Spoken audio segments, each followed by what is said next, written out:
하나님 말씀 잠언 14장입니다.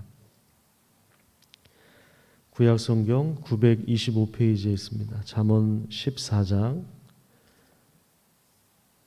1절부터 19절 말씀 읽도록 하겠습니다. 지혜로운 여인은 자기 집을 세우되 미련한 여인은 자기 손으로 그것을 허느니라. 정직하게 행하는 자는 여호와를 경외하여도 패역하게 행하는 자는 여호와를 경멸하느니라. 미련한 자는 교만하여 입으로 매를 자청하고 지혜로운 자의 입술은 자기를 보존하느니라. 소가 없으면 구유는 깨끗하려니와 소의 힘으로 얻는 것이 많으니라. 신실한 증인은 거짓말을 아니하여도 거짓 증인은 거짓말을 뱉느니라. 거만한 자는 지혜를 구하여도 얻지 못하거니와 명철한 자는 지식 얻기가 쉬우니라. 너는 미련한 자의 앞을 떠나라. 그 입술에 지식 있음을 보지 못함이니라. 슬기로운 자의 지혜는 자기의 길을 아는 것이라도 미련한 자의 어리석음은 속이는 것이니라. 미련한 자는 죄를 심상히 여겨도 정직한 자 중에는 은혜가 있느니라. 마음의 고통은 자기가 알고 마음의 즐거움은 타인이 참여하지 못하느니라. 악한 자의 집은 망하겠고 정직한 자의 장막은 흥하리라. 어떤 길은 사람이 보기에 바르나 필경은 사망의 길이니라. 웃을 때에도 마음에 슬픔이 있고 즐거움의 끝에도 근심이 있느니라. 마음이 굽은 자는 자기 행위로 보응이 가득하겠고 선한 사람도 자기의 행위로 그러하리라. 어리석은 자는 온갖 말을 믿으나 슬기로운 자는 자기의 행동을 삼가느니라. 지혜로운 자는 두려워하여 악을 떠나나 어리석은 자는 방자하여 스스로 믿느니라. 노하기를 속히 하는 자는 어리석은 일을 행하고 악한 계교를 꾀하는 자는 미움을 받느니라. 어리석은 자는 어리석음으로 기업을 삼아도 슬기로운 자는 지식으로 면류관을 삼느니라. 악인은 선인 앞에 엎드리고 불의한 자는 의인의 문에 엎드리느니라. 우리 19절 말씀을 다 같이 한번 읽도록 하겠습니다. 악인은 선인 앞에 엎드리고 불의한 자는 의인의 문에 엎드리느니라. 오늘도 우리 새벽을 깨워 기도하는 분들 가운데 하나님의 말씀이 선한 지혜로 함께 하시기를 축복합니다. 오늘 본문 4절에 보면 소가 없으면 구유는 깨끗하다. 하지만 소의 힘으로 얻는 것이 많다. 이렇게 말씀하고 있습니다. 소는 우리가 잘 아는 것처럼 아주 성실하고 꾸준한 노동력으로 주인에게 풍성한 생산물을 안겨주는 동물입니다.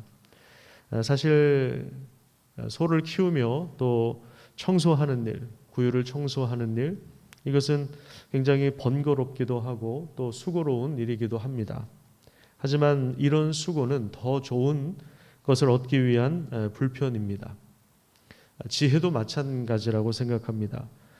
창조 이전에 함께 하셨던 그 지혜가 우리 일상의 삶에서 우리를 부르고 있습니다. 지혜자의 그 초청이 계속해서 우리를 향하고 있는 것입니다. 이 지혜의 말씀에 주목하고 또 이 지혜를 깨닫기 위하여 부지런히 수고를 감당한다면 우리는 우리 인생에 더 좋은 풍성한 열매를 얻을 수가 있습니다.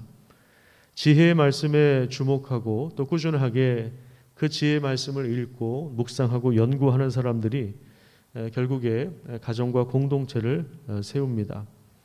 세상에서 말하는 지혜는 다른 사람들과 또 경쟁하거나 또는 통제하거나 억압하거나 그래서 자신이 원하는 이득을 취하는 방식, 이런 것을 이제 지혜다 이제 이렇게 이야기를 하지만 하나님이 우리에게 주시는 지혜, 성경이 말하는 지혜는 공동체를 세우는 것을 말합니다. 오늘 본문 1절 말씀에 보시면 지혜로운 여인은 자기 집을 세우되 미련한 여인은 자기 손으로 그것을 허느니라.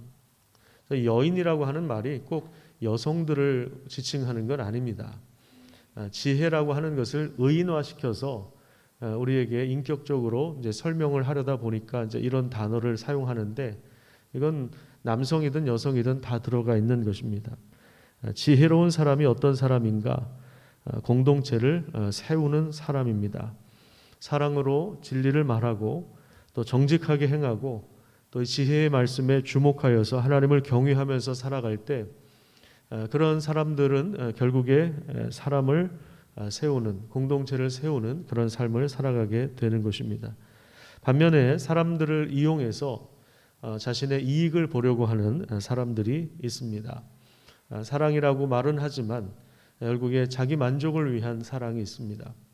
사람들과 관계를 맺는 것이 결국에 그 사람을 통해서 내가 뭔가 이득을 취하려고 하는 그러한 사람들이 많습니다.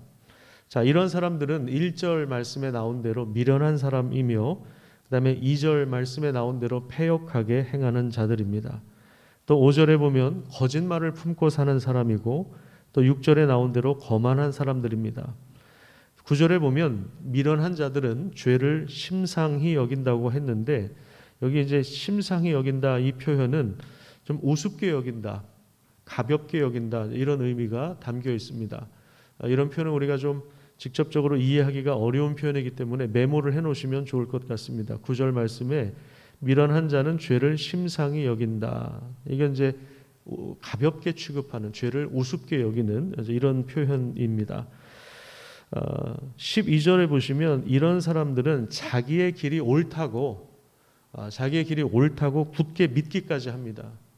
이게 원래 나야. 내 모습은 난 원래 이래. 고칠 생각을 안 해요. 난 태어나면서부터 이랬어. 나 어려서부터 나는 이런 상처가 있어서 나는 이렇게 살아갈 수밖에 없어. 나는 이렇게 말할 수밖에 없고 난 이렇게 행동할 수밖에 없어.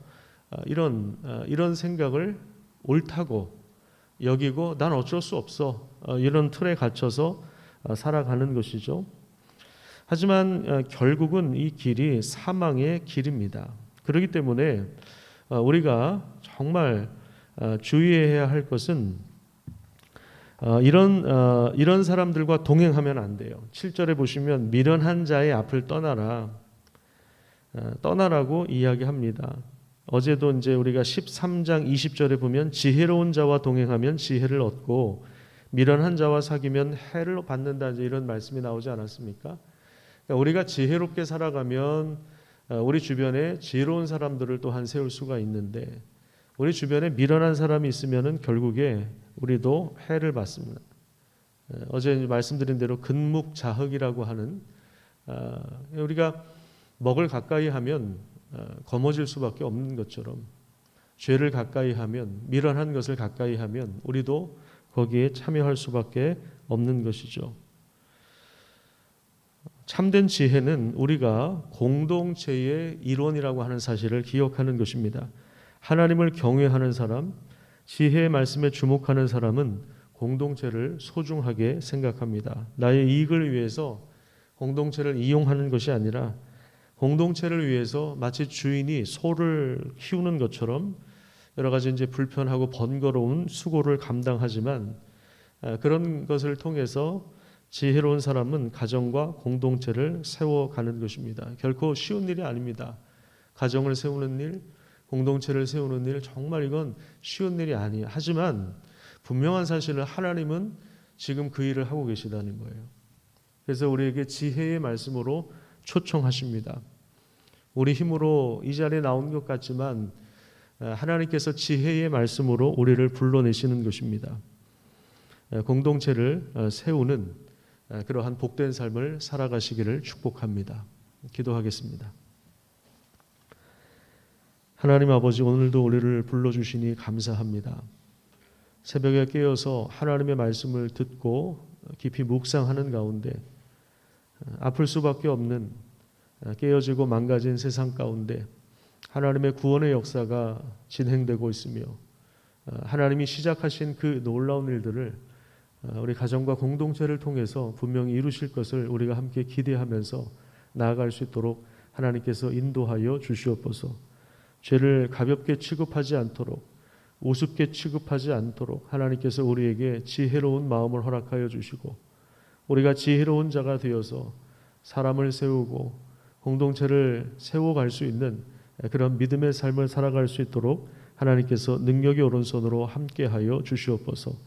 다른 사람들을 통제하고 다른 사람들을 억압하여서 경쟁에서 1등 하려고 하는 그런 세상적인 지혜가 아니라 사람을 세우고 변화시키는 그러한 하나님의 창조의 그 지혜가 우리 가운데 있게 하여 주시며, 또한 이 지혜를 깨닫기 위하여 공동체를 세우기 위하여 우리 일상의 여러 가지 불편과 수고를 감당할 수 있는, 대가를 지불할 수 있는 그런 믿음의 삶을 살 수 있도록 우리 성도들에게 오늘도 은혜를 허락하여 주시옵소서.